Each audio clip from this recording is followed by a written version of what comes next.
Holding Bitcoin, Ethereum, or any crypto and planning to return to India?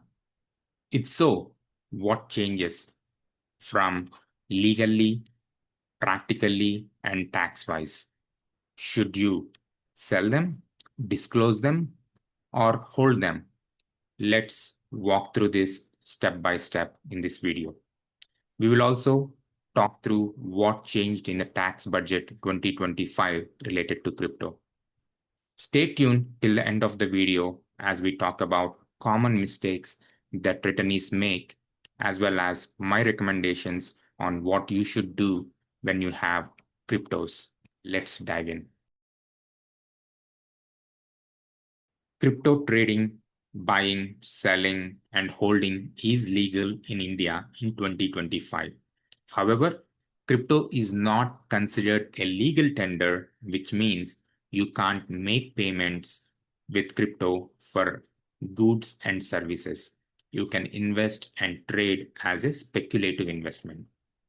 Indian authorities regulate crypto under a special category called virtual digital assets.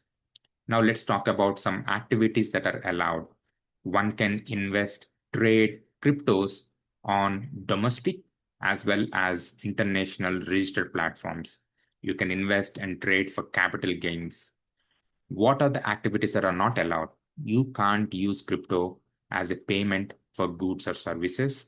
Hiding and not disclosing the holdings, this could lead to severe penalties. Trying to trade them on unregistered exchanges or with anonymous transactions beyond the legal limits is not allowed. Let's look at it from legal and compliance perspective. KYC and anti-money laundering compliance. Indian exchanges require full know your customer verification.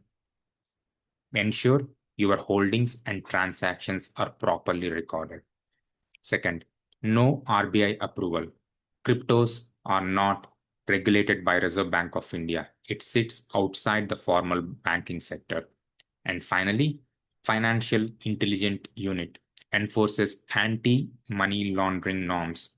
So be prepared for transactions, scrutiny, and reporting.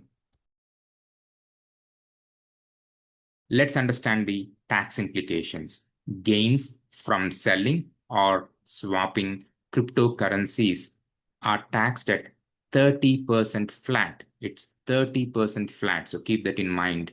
And there are no exemptions or deductions for expenses other than your cost of acquisition. There is also a 1% TDS for the crypto transactions, which are about 10,000 rupees for individuals and 50,000 rupees for businesses. If you have transacted on international platforms or it's a person-to-person deals, you must file and deduct the TDS yourself. If there is a crypto-to-crypto swap, both parties must deduct and report the 1% TDS. Let's look at the reporting and disclosure requirements. ITR filing. One must report crypto gains and income under Schedule VDA section, which is part of Form ITR2 for individuals with capital gains, ITR3 for traders with business income. Returning NRIs are exempt from certain tax for up to 3 years during RNOR phase, which is resident but not ordinary resident. Utilize this time for proper tax planning and to avoid double taxation. In terms of the deadlines, one must file typically by July 31st for unaudited and 31st October for audited, with last date to file around 31st December. Keep in mind, there are penalties for delays. Foreign asset disclosure. It is important to disclose your foreign crypto holdings once you become a resident from Indian tax perspective. Non-disclosure can lead to steep penalties, retrospective penalties of up to 60% taxation and legal prosecution if found guilty. So it's important to disclose your crypto holdings and avoid these steep penalties. So what's new in the tax budget 2025? The budget 2025 has widened virtual digital asset to encompass all crypto-like assets, making the law broader and more comprehensive. The Schedule VDA in the ITR form now mandates line-by-line reporting of each coin when it was acquired, cost of acquisition, sale details, and gain. And finally, it's mandatory to report your crypto holdings. Unreported holdings or gains discovered in tax searches can be taxed at a whopping 60%. And there are no deductions or exemptions, and these penalties retrospectively apply from February 1st, 2025. The legal and the tax framework for cryptos is evolving, so please stay tuned to keep up to date with these regulations so that you are adapting your strategy accordingly. Now let's review the common mistakes that you should avoid. First, not reporting foreign crypto assets. Failing to disclose foreign crypto assets after you become a tax resident in India could lead to huge penalties, taxes, and legal action. So please disclose your foreign crypto assets once you become a tax resident. Second, delayed tax payments.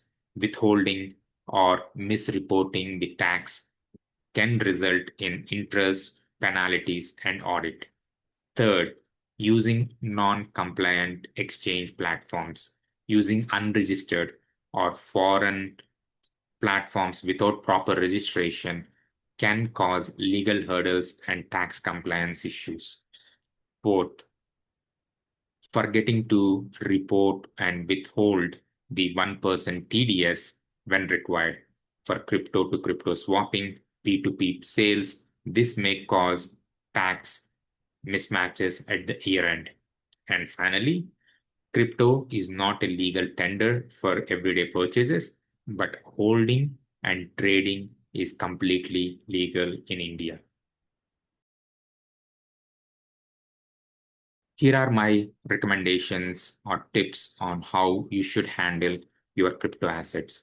It might be better to sell your crypto assets while you are living abroad because the capital gain taxes are much lower, 0%, 15%, or 20% compared to the flat 30% that India taxes on crypto gains. Also, there are no exemptions or deductions on the expenses. Second, if you still want to have an exposure to crypto, it might be better to purchase ETFs that has the exposure to crypto than holding the crypto coins. Third, maintain ledger. Have a detailed record of your crypto holdings, the transactions, the cost, date of acquisition, counterparties, and wallet address. Strategic planning of moving the assets. Use the RNOR status, which is typically up to 3 years for rebalancing or transferring the assets from abroad to India and also minimize the tax exposure.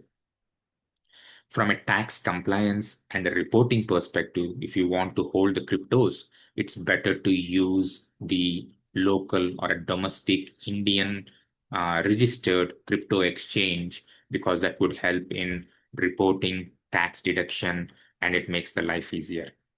And finally, consider a CA or a tax expert who specializes in cross-border crypto to optimize the tax as well as on the regulatory compliance.